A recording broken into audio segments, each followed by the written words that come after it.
Hey guys, what's going on? This is Steve John along with Isaac.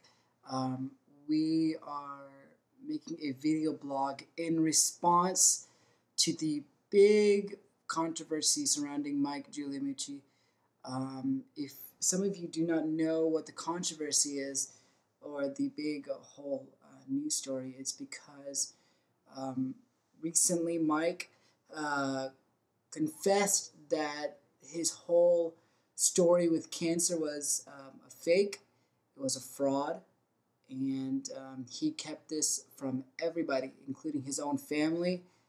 Um, I believe I read that his wife and kids didn't even know that it was a big fraud or it was a fake.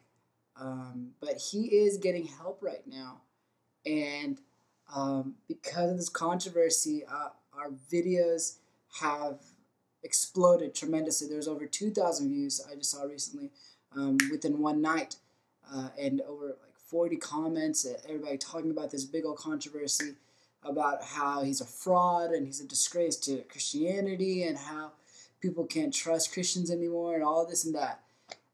You probably won't ever see me making a response to some of the things that are said on my videos that other people have commented.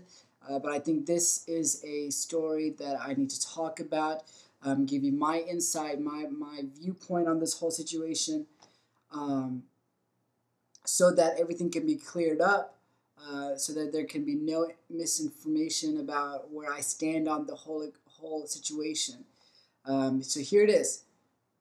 Basically, what I think about the whole situation is it's a very unfortunate situation or a very unfortunate thing to happen to all of Christianity as a whole, for a guy very well respected, very looked up to by many people around the world, such as Mike, and even with Hillsong bringing him along onto the staff and even letting him sing on the CD and letting him write music for the CD.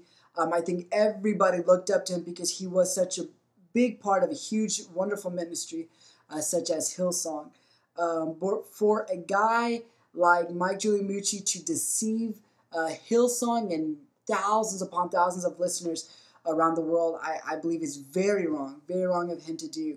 But I do not believe that we all should judge him for the sin or whatever you want to call it, for this situation to happen. I don't think we should all say, okay, let's throw stones at Mike Guglielmucci because he lied about stuff, and he caught a million people's attention. I mean, of course, yes, there's a lot of people that did donate money to help his so-called cancer treatments and everything. I do think that is very wrong. But we all have sinned. We all have fallen short.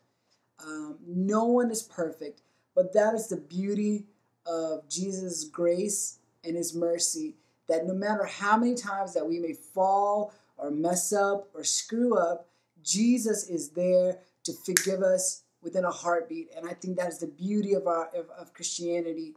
And for the people that are saying that Jesus is a fraud and that this whole thing is because Christianity is a fake and all that, I mean, Jesus is, for people outside of the Christian world to look at Jesus as the only perfect person to walk on this face of this earth is a very hard thing to imagine, but it is the truth.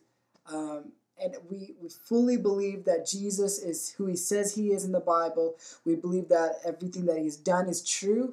And we believe that we hold the power that Jesus said that we do. And it, like we said, it's very unfortunate that Mike twisted and deceived everybody. But there is something to be learned out of this. Whenever God places an anointing upon somebody, that anointing never leaves them. They have a choice to whether to distort that anointing and use it for something else, or to use that anointing and deflect all the glory and give it to God. For example, Lucifer was an angel, and he was the angel of all the music and he praised God and worshiped God, and it was the most beautiful music in the entire world. But because he had such a great anointing on his ministry or whatever, he distorted that, and all of a sudden pride kicked in, and he said, I want to become higher than God, and now he has become Satan. But just like that, Peter, one of Jesus' own disciples, was with Jesus 24/7. Everywhere he went, he saw the miracles firsthand. Everybody saw him. But when he was asked, do you know Jesus? He denied Jesus 3 times. But did Jesus cast any stones?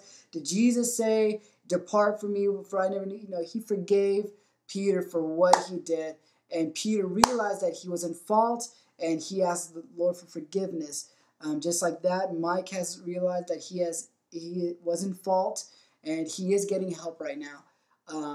But I don't know what to say. It caught me and Isaac both by surprise when we heard about this story, and just to clear it up, Hillsong didn't even know about this whole incident about how Mike was lying. So I strongly keep my respect for Hillsong. Their music is very anointed. Their music is very touching for people that are going through a rough time. And whether you like to acknowledge the fact or not, that Healer, even though Mike Guglielmucci wrote it, Healer is such a powerful song, and there's such a strong presence of the Lord whenever you play that song. And I believe that's why so many people all of a sudden started watching the video of Healer, because it's such a powerful song, and the words are so anointed. And it is unfortunate that he deceived us all. But just because you buy a car from a crooked salesman doesn't mean you don't buy cars anymore. Just because there was a Christian that had a fall and deceived everybody doesn't mean that Christianity is fake. So that's all I have to say about it. Isaac, do you have anything to add to that? The last part was a very good point. Yeah. And so this is basically what we stand on, this whole issue or controversy of Mike Guglielmucci. You won't see me talk about it anymore. And hope God bless you for watching this video and having time to hear what we have to say about this situation. And hope you are encouraged. Stay blessed. I have so many things to tell you about India in another video blog coming soon. So God bless, be safe, and stay encouraged and in the Word.